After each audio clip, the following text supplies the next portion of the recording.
Explainable AI for ADHD, diagnosing smarter, diagnosing fitter. My name is Armando Salinas Luo, and the purpose of this project is to create a system for NHS that can be accurate, reliable, and interpretable for three main focuses.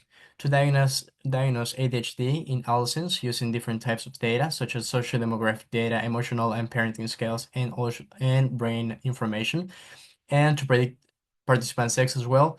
This for recognizing the ADHD equally in males and females, and to try to reduce the underdiagnosis that exists currently for females, and also trying to have fairness results, minimizing the bias across sex groups, and making all models predicting explainable. So the methodology consists in two. The first one is exploration of the data. That, as its name says, it's mostly to understand the data, to try to visualize it, understanding, to data imputation and feature engineering to get the data as best as possible for the second part, which is the modeling. In the modeling, too many models have been applied to see which one would fit the best for the two classifying tasks of ADHD and sex prediction, and two methodologies, two techniques to explain the results, which are Lime and SHAP. Okay, so talking about this, bringing up the results is for ADHD diagnosis with random forest, which was the chosen one because of the best results, the best performance.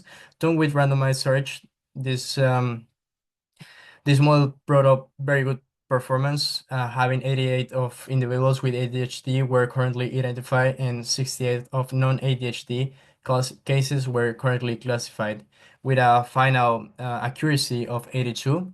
And with this model, fairness by sex has been made, and it brought very good results for females with ADHD, a recall of 0.90, for male 0.87, for non-ADHD, for females, 0.162, and for males, 0.67.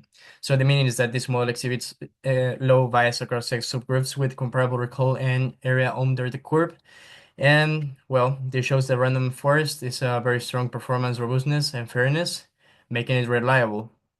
Talking about Lime, which is the explainability of the features, we can see the externalizing hyperactivity and difficulties total have a good correlation with ADHD.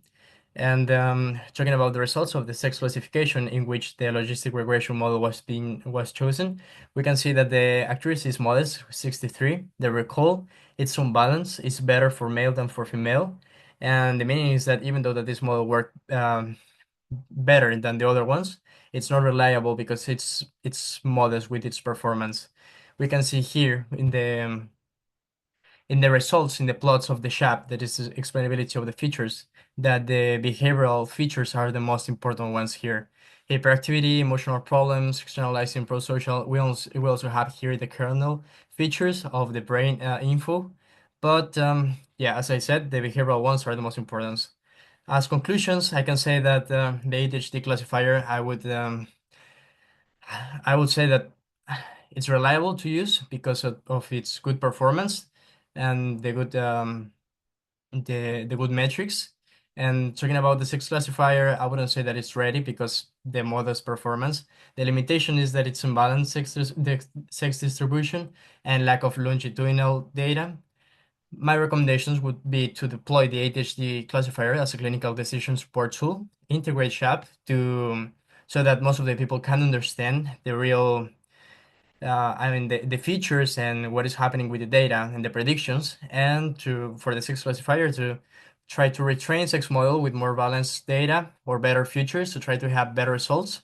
And I would say that this ADHD classifier can be expanded to work and to monitor treatment outcomes and predict other neurodevelopment conditions in this area that in which medicine is very important, and if it can be helped with artificial intelligence and data science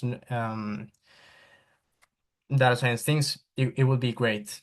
Yeah, so thank you.